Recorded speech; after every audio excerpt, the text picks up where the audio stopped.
But God says, I want you to chill out and enjoy my presence.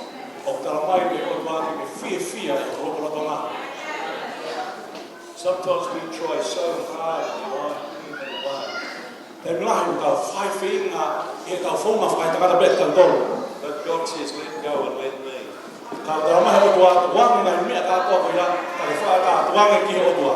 And you will be surprised what God will do.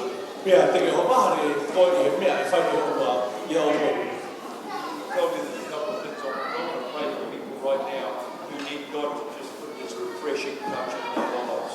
And I'm going to invite you to come. If you need a refreshing touch from God,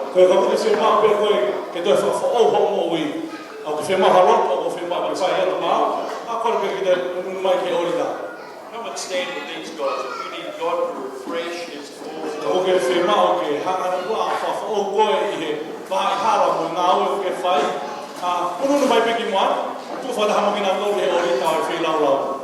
the other group I want to pray for tonight is, I talked about it's better caught than taught.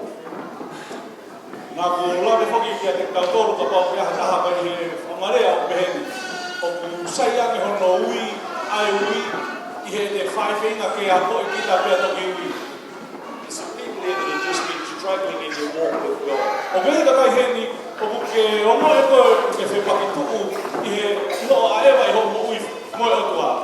Struggling to hear God and obey Him.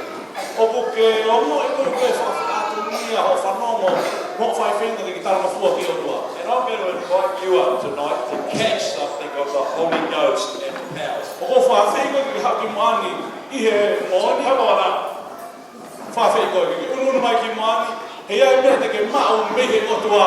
on up.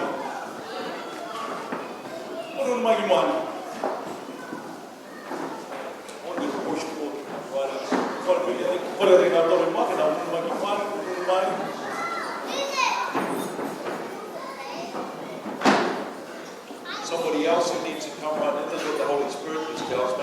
Somebody's got caught up with a religious kind of a spirit, a religious spirit. Not a religious spirit.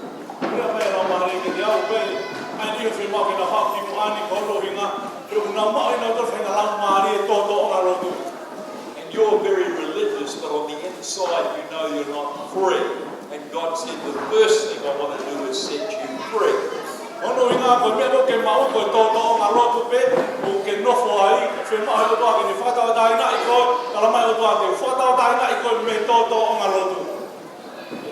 It's almost like you can park your car in the garage, but if you park yourself in the garage, you won't become a car. It's like God saying, relax and enjoy my presence and let my glory shine out of your life.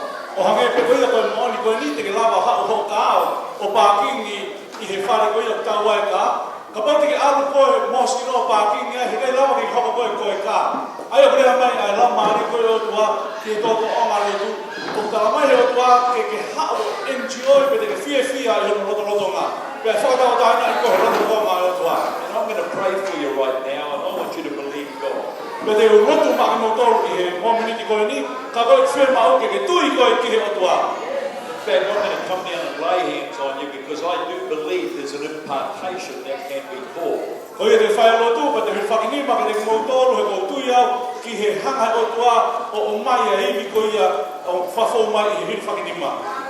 And there are pastors and leaders on this altar. And I would like to say I honour you each and every one.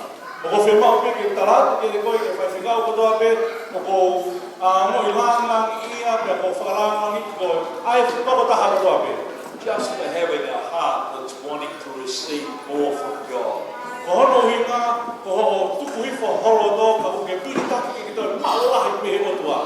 And I would dare to declare tonight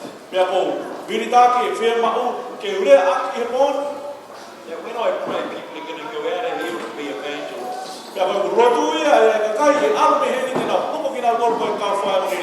You will lead people to Christ.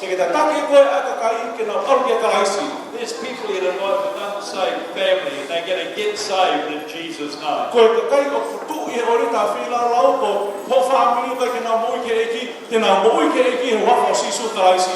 And some of you are standing here tonight thinking it's impossible for my family to come to Christ. And God says tonight I'm going to do a miracle. E koe ni o tu he ni ori ta o na he o whainga ta au pita he kai malama ke family ke na lui ka te murotu ke o tua tui koe e whahe o tua mana. There's a girl here tonight and I see your brother getting saved. I don't know who you are. I see your brother getting saved. Or I see you rejoicing over that. O si o kai ta hene pe au fia ai ko na ko e ui hono tu ane ki he ki ni he ka hau. There's a woman here tonight and I see your husband getting saved. Thank you, O Jesus. fia ai a fine tu he ni e hau ni ko si pa ni ko tare sisu. Boy, there's a miracle here tonight too. Someone who cannot give birth, cannot become pregnant. O kai e mana o ko si o kai to ta ha ke la ba ye ke fitama. And this is what the Holy Spirit's saying to me. Three months from now, 3 months from here, you will conceive and have a baby. O kai mai e la ma le o to ma ne to mi he ni te ke fitama.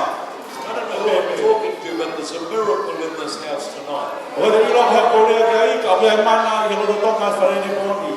Now let's give God a hand clap right now. Ke ta o ka We're being employed ahead of God. Vale ka fia i he taimi.